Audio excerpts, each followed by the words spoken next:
Salut les marketeurs numériques, c'est Jérôme du site marketeurnumérique.fr. Aujourd'hui, on va parler RGPD, on va parler prospection commerciale. Je vais faire un point. Donc le RGPD, c'est le règlement pour la générale pour la protection des données, règlement européen qui s'applique depuis le 25 mai de l'année dernière.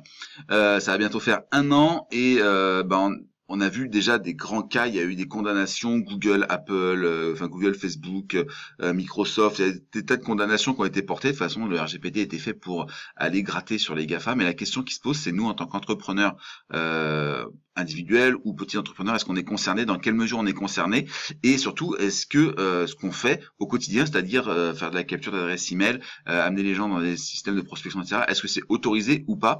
Et je vais vous montrer quelque chose que j'ai découvert il y a vraiment pas très longtemps et qui remet en cause complètement tout ce que vous avez pu trouver sur le RGPD. Vous allez voir que à ce niveau-là, c'est vraiment quelque chose d'assez exceptionnel.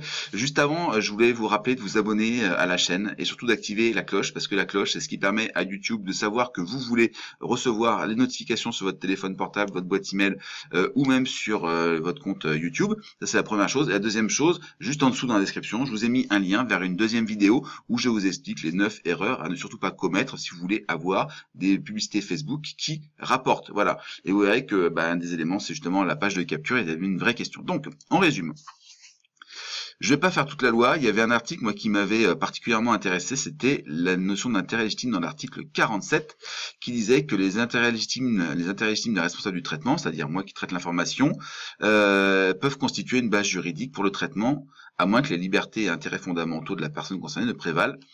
Un tel team, par exemple, pourrait exister lorsqu'il existe une relation pertinente et appropriée entre la personne concernée dans des situations telles que celle où la personne concernée est un client du responsable du traitement ou est à son service. Voilà. Donc il y avait une première porte qui était ouverte, il y avait la notion d'intérêt légitime et on comprenait pas forcément ce que ça voulait dire. On savait juste qu'il y avait donc soit il fallait montrer une base juridique qui nous permette le traitement, soit on pouvait mettre en place une notion d'intérêt légitime. Et il y avait un exemple qui était donné, donc je vous remontre.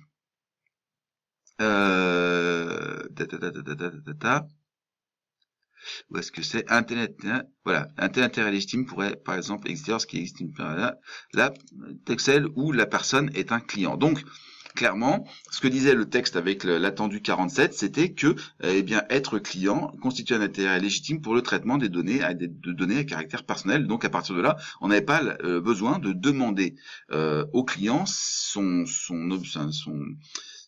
accord pour traiter des données personnelles, dans la mesure où on peut s'attendre, on va dire, raisonnablement à ce que ce traitement soit fait. Donc par exemple, que vous envoyez des emails à vos clients, c'est quelque chose qu'on peut raisonnablement s'attendre quand on est client. Recevoir des coups de téléphone de la part de notre commercial, c'est quelque chose à laquelle on peut raisonnablement s'attendre, etc., etc. Donc ça, c'était une première chose, mais depuis, il y a eu quelque chose qui était intéressant, c'est que la Commission européenne a publié, donc là c'est vraiment le site officiel de la Commission européenne, je vous mettrai le lien dans la description.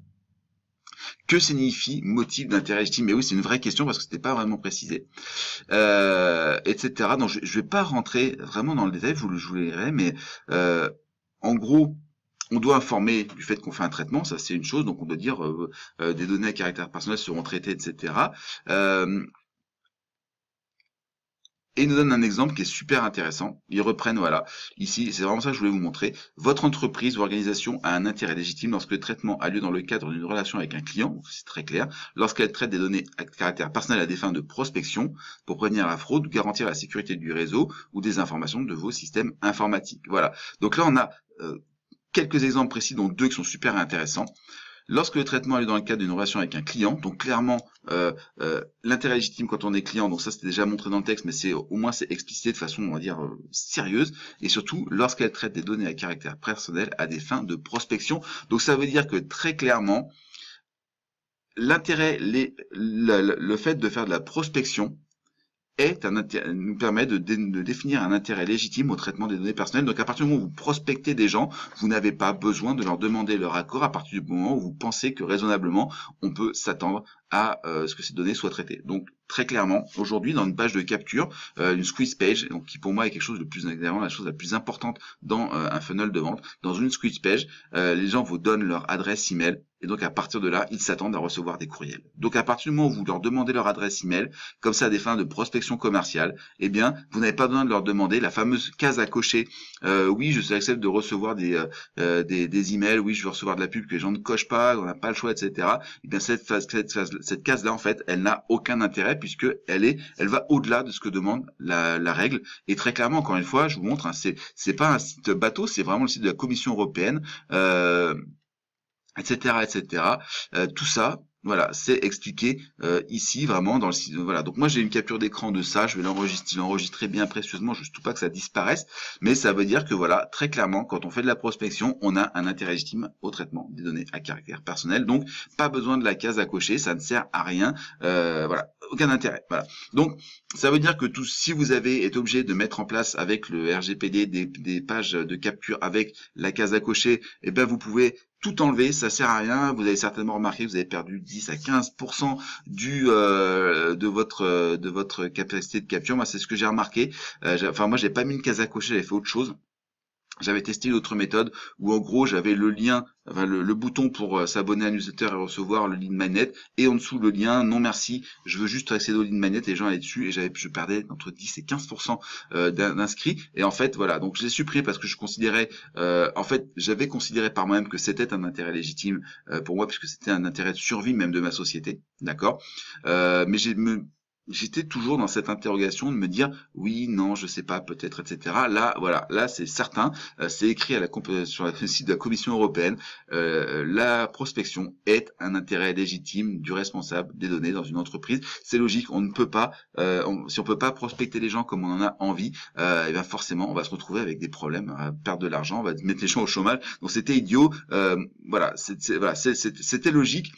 C'était logique de faire comme ça. La Commission européenne a fait cet ajout qui permet vraiment de rentrer dans le détail, etc. Donc c'est vraiment bien. Donc encore une fois, ça simplifie la vie. Voilà. Donc c'était une vidéo très rapide, hein. Je vais pas m'éterniser sur le truc puisque déjà j'ai vraiment dit ce que je voulais dire. Si cette vidéo vous a plu, vous pensez à mettre un pouce en l'air, ne serait-ce que pour le fait que je me suis pris du temps à regarder les textes de loi à titre de Commission européenne. S'il vous plaît, mettez-moi un pouce en l'air, rien que pour ça. Bien sûr, vous pensez à vous abonner, à activer la cloche pour recevoir les notifications. Si vous avez des questions, si vous avez des commentaires, si vous avez des éléments sur lesquels vous voulez que je revienne, etc., vous me laissez un commentaire juste en dessous, c'est fait pour ça, j'y réponds avec plaisir, soit dans des vidéos, soit directement dans les commentaires. Et puis bien sûr, si vous connaissez quelqu'un qui peut bénéficier de cette vidéo sur les réseaux sociaux, eh bien vous la partagez, vous pensez à mentionner son nom, ça va permettre la diffusion et une notification aussi pouf pour lui sur ses réseaux sociaux. Vous pouvez la partager par email, vous pouvez la partager sur votre chaîne YouTube, etc. Ce sera avec grand plaisir que je continuerai à aider tout un tas de gens. Voilà, donc en dessous vous avez le lien pour accéder à la vidéo, les 9 erreurs à ne pas commettre si vous voulez avoir des pubs Facebook qui rapportent.